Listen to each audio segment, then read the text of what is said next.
This video is about random encounters, specifically how I use random encounters to really advance my narrative. And at the end of the video, I'm going to talk about two things. I'm going to talk about these jumbo monster cards, which are pretty cool. They're on Kickstarter now. And I'm also going to talk about how we've advanced the Galder's Gazetteer project. I think random encounters are kind of falling out of fashion. There's a whole lot of emphasis nowadays on narrative-centric RPGs. And a lot of people feel that random encounters sort of get in the way of that. They're a waste of time, they slow things down, they're just a tax on resources, and they really just get in the way of what you really want to get done in the session. However, I really love them, and I use random encounters for a variety of purposes.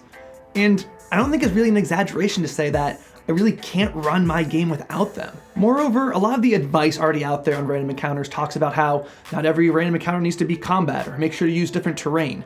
And which is, of course all true, but that's just general encounter building advice. It does nothing to address the defining feature of a random encounter, the randomness. And I'm not gonna lie, Matt Colville has a pretty good video too on random encounters. But his video mostly focuses on how to use random encounters as a means of applying pressure to the players, which is good advice, but it only covers a small fraction of the potential utility of random encounters. That kind of pressure creates immediate tactical scale drama, but it doesn't really do anything to talk about how you can use random encounters to further the larger campaign narrative. In this video, I'm gonna go over how I use random encounters to really enrich the storytelling of my game through leaning into their emergent properties and treating them with the same care I would any other scene. A common piece of advice in writing is to be disciplined in what scenes you include. In traditional media like movies, video games, literature, any scene that makes the final cut should really do one of two things: advance the plot or reveal something about a character.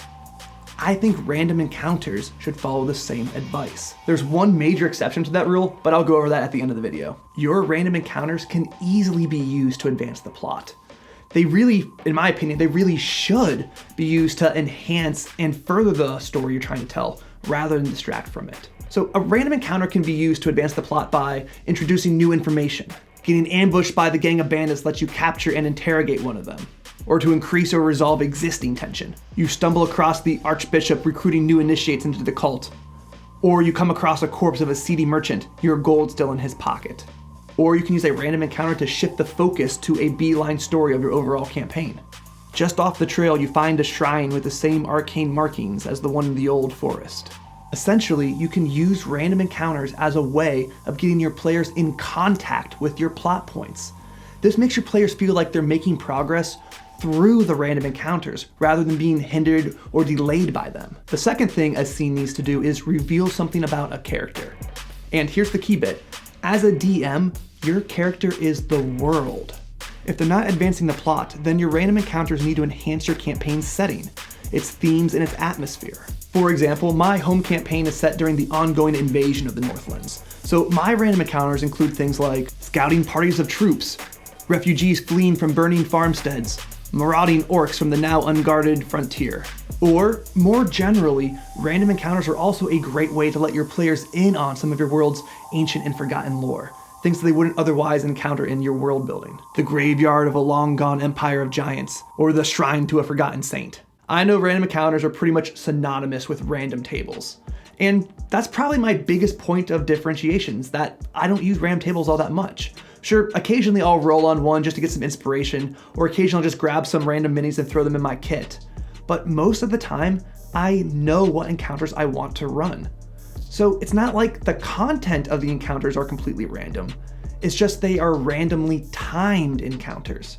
It's when they occur that is the big unknown. Because our random encounters mostly act to further one or more of our storylines, the order in which they occur is super important. If your world isn't static, if you have interwoven plots carrying on off screen, then the order in which the PCs encounter them and kick them off really matters. I keep a running calendar of how much time passes between when the PCs encounter something time sensitive and how many days until its next meaningful event occurs. And as a result of the randomness, when these events occur in the timeline of your story is unknown, even to you, until they actually happen. This is one of the properties that gives tabletop RPGs their emergent storytelling. That emergence, properties of your story coming forth unexpectedly, is what leads to surprise. And to me, being surprised is one of the best parts of DMing. One of the game's lasting appeals is its ability to endlessly let you discover new things as you go. And having enforced randomness ensures that that novelty of surprise, that joy of discovery won't go away. When to roll for random encounters. I don't think I have any stunningly insightful advice here. I probably do it pretty much the same as everybody else. I make them roll twice for long rests and for overland travel, and once during short rests, rituals, carousing, or anytime I need to keep pressure on the players to reinforce the danger or prompt them to make a decision and move forward. Or, and this is important, sometimes I'll ask them to roll as a result of failing an ability check. If the players have failed an ability check, it usually means they're in a compromising position. You failed the athletics check and now spiders are coming for you while you're struggling halfway up the cliff. The guards have you cornered as the rogue struggles fruitlessly with the door at the end of the corridor. It's a logical consequence that, number one, adds meaning to what otherwise might just be a reflex to ask for a check. And two, it helps enable this practice of falling forward, allowing your players to bypass an obstacle after essentially paying a penalty for failure. In this way, while random encounters are also serving as a resource task, they are also a way for you to help your players, even if you have to gate it behind an encounter. For example, while sneaking through the evil prince's castle, some guards come across a party as the rogue fiddles with the lock. The party makes quick work of the prince's minions and finds the slain captain has a key ring on her belt. As for the actual roll, I stole the framework from Matt Colville, but I sort of modified it to suit my taste. The players roll a d12, and on a roll of 10 or higher, something interesting happens. 12 is a deadly encounter or a discovery encounter, and 11 is a hard encounter or an environmental encounter. For more on what discovery and environmental encounters are, check my overland travel video. And a 10 is not an encounter per se, but it's foreshadowing. It's a warning, a preview of an encounter to come. It's the webbing and cracked eggs on the cavern, the mangled corpse of a horse and footprints leading off the trail, or the shadow of a dragon cast while it flies overhead. So what does this look like in practice? Well, one time I streamed the prep for my game, and I needed some random encounters for an urban environment. And I'll just read one straight off of what I got from chat. They run into a gang trying to make a drug deal. Where at? Deadly encounter. Boss shows up. What's the commotion? Looks and talks like Daniel Day-Lewis in Gangs of New York. So that was the seed of the encounter, and here's how it worked out through play, and I used the rolling of the die to really further the adventure. The party split up to run errands in the city, and one group, while carousing, rolled a 10. A warning. So instead of having them interrupt the drug deal, I said they caught a glimpse of it from across the alleyway. They saw what looked like giant bipedal rats rolling barrels and a man in a tall hat and a red coat standing overwatch. By and by, they came back, cleared out the warehouse, and were waiting inside for the boss, Mr. Day, to show up. While they were doing their stakeout inside the warehouse, I had them roll for another random encounter. They rolled an 11, an environmental encounter. So the warehouse turned out to be a warehouse and teleported them hundreds of miles away to an icy mountain cap. Environmental encounter, right? While exploring the area around where they've ended up, I had them roll another random encounter for the hour that they spent. It was a 6.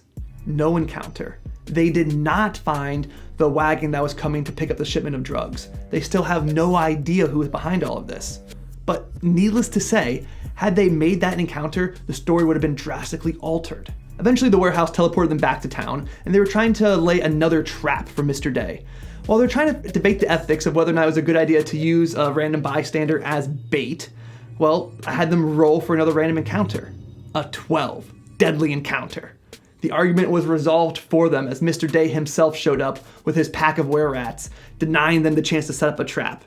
The last thing I want to say about random encounters is sometimes you can just ignore all that advice I just gave about story structure and plot development, because random encounters are also a great way just to have fun. They're a fantastic way to insert a little encounter that you otherwise wouldn't have the opportunity to run, or to tell a little story independent of the overarching campaign. You want goblins chucking barrels of black powder down a hill? You want to see a traveling seer who's only pretending to be blind? I guarantee if you throw something in just to have fun, your players will enjoy it 10 times more than that encounter you put in just to further your exposition. Whew. Yeah, that's it. That's the main part of the video, folks, but stick around real fast. Because these monster cards are actually really cool, right? They're on Kickstarter right now. The link's in the description below, the like and subscribe. And they're jumbo cards. They have a customized stat block on the back. And what I really like about these stat blocks is they have quirks and names and clan markings and other things to help you really describe these monsters as you're fighting them. And the illustrations are pretty top notch. I love using index cards in general, so I'm definitely going to give these a shot at my table. I ordered it. The second thing I want to talk about is the progress made on Galder's Gazetteer. We've got a whole lot of people already signed up. I'm really excited for it. The Kickstarter is launching in about 5 weeks. So I'm gonna slowly tease things out on Twitter, like what sort of content I'm thinking of putting in the book, artwork that's coming out. So it's probably the best place to follow along. Please share the sign up link with your friends. This is a really meaningful project. A lot of folks in the community think it's a great idea. You can sign up and not be part of the playtest, that's fine. You can order the book on Kickstarter and not have to submit any content. I thought that'd be a really fun way to get lots of people involved. So if you have any thoughts on random encounters or any of the stuff I just said, please let me know. I respond to nearly everything, so let me know in the comments below. Bobby Fischer even invented random chess because he found the normal game too predictable.